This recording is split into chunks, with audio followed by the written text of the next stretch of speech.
बिस्मिल्लाहिर्रहमानिर्रहीम। अस्सलामु अलैकुम वरहमतुल्लाहि वबरकातुह। नाज़रीन करामी, कादियानियों ने सादा लो आवाम को देखकर चकमा देते हुए मुनाजरे की आफर कबूल कर ली। उलमा की बजाय आवाम से मुनाजरे की शराइत पर दस्तखत करवा लिए, जिनसे फतह आखिरकार कादियानियों को होती। 4 उलमा पर मुश्तमिल इस्लामी ग्रुप भी शराइत देखकर डगमगाने लगा। वो इस सूरत हाल से इतना घबराए कि शाहजी को बताने पर मजबूर हो गए। आखिर शाहजी जब मुनाजरे की जगह पर पहुंचे तो शाहजी ने ऐसे कलिमात कहे जिसकी वजह से ये मुनाजरा तारीखी मुनाजरा बन गया। नाज़रीन कराम, इस मुनाजरे का पस मंजर क्या था? शाहजी ने ऐसा क्या कहा कि कादियानियों के रंग फिक हो गए? आखिर इस मुनाजरे का मुआशरे पर क्या असर पड़ा? शाहजी को मौत की धमकी क्यों दी गई? ये सब कुछ हम आज की वीडियो में जानने की कोशिश करेंगे।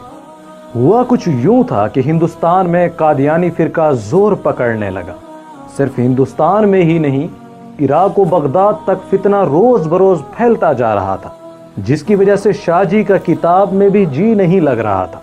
वो परेशान थे कि उलमा व अवाम इस फितने से बिल्कुल बेखबर थे, जबकि शाहजी की इल्म की हालत ये थी कि आम लोग उनके गहरे इल्म को समझने से बिल्कुल कासिर थे। शाहजी की फिक्र पर अल्लाह ताला ने उनको कुछ ऐसे रफीक दिए जिन्होंने मिर्जाई अकायद के पोल खोलने के लिए किताबों पर किताबें लिख दी। नाज़रीन कराम, इस फितने को ख़त्म करने के लिए दूसरा कदम ये उठाया कि कादियान में जाकर जलसे शुरू कर दिए, ताकि अवाम को इस फितने से बाखबर कर सकें। क्योंकि कादियानी ए रोज़ आम लोगों को मुनाजरे का चैलेंज करते और बहुत से लोगों को गुमराह करते थे। शाहजी के मुतहर्रिक होने से कादियानी अपने आका यानी अंग्रेज से मिलकर इन जलसों को ख़त्म करवाने की कोशिश में लग गए, लेकिन कोई कानूनी वजह न थी जिससे जलसे रोके जाते। जब कादियानी गिरोह इसमें कामयाब ना हुआ तो शाहजी को और उनके रफ़क़ा को गुमनाम ख़त लिखे, जिसमें उनको कादियान आने पर कत्ल की धमकी दी जाती, लेकिन हक का चिराग कभी फूंकों से बुझा नहीं गया। उस वक़्त भी उनकी धमकियों के बावजूद मुसलमान जलसों से ना रुके।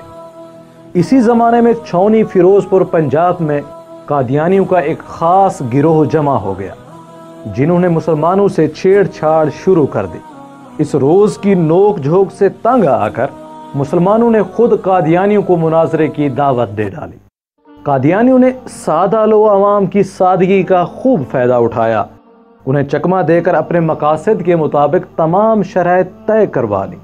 मुसलमानों ने जब दारुल उलूम देवबंद के बड़े मनाज़िर हजरात को इस सूरत हाल से बाखबर किया तो वो भी इन शराइत को देख कर हैरान रह गए, क्योंकि शराइत के ज़रिए इस्लामी मनासिर पर पाबंदियाँ लगा दी गई थी, जो अवाम ने अपनी नावाकफियत की बिना पर तस्लीम कर ली।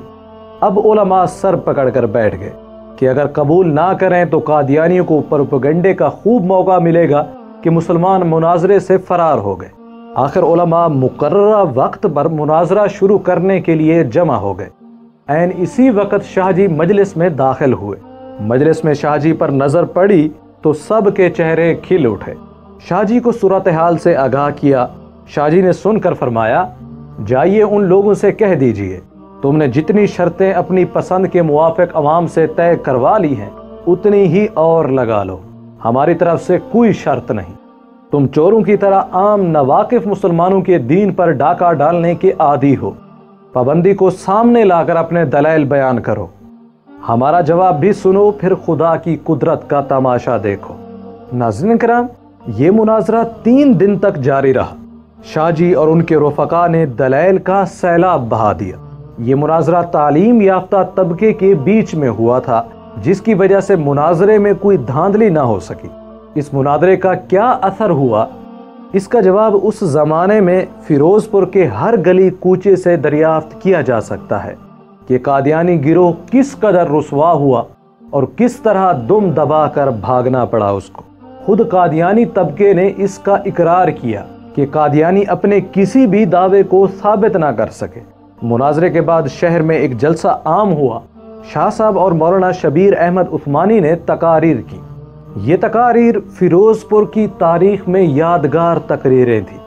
बहुत से लोग जो कादियानियों का शिकार हुए थे اس جلسے کی تقاریر سننے کے بعد اسلام کی طرف واپس لوٹ آئے۔ ان واقعات کے بعد تو شاہ جی نے تحریر و تصنیف کے ذریعے قادیانیوں کے مکر و فریب کا پردہ پوری طرح چاک کر دیا۔ دوسری طرف عوام الناس کے لیے جا بجا جلسے بھی منعقد کروائے۔ لدھیانہ، امرتسر، گوجرانوالا، گجرات، راولپنڈی، ایبٹ آباد، مانسیرا، ہزارہ، غرض ہر جگہ بڑے بڑے علماء نے اس فتنے کے خلاف تقاریر کی۔ مرزائی دجال جو آئے دن مناظرے کا چیلنج کرتے، عوام کو دکھانے کے لیے عوام میں پھرا کرتے تھے، ان میں سے ایک بھی سامنے نہ آیا۔ معلوم ہوتا تھا کہ وہ اس جہان میں ہی نہیں ہے۔ اس پورے سفر میں عام مسلمانوں نے حق آیا باطل چھٹ گیا کا منظر گویا آنکھوں سے دیکھ لیا۔ ناظرین کرام، دعا کرتے ہیں کہ اللہ تعالی ہمیں ان نیک شخصیات کے نقش قدم پر چلنے کی توفیق بخشے۔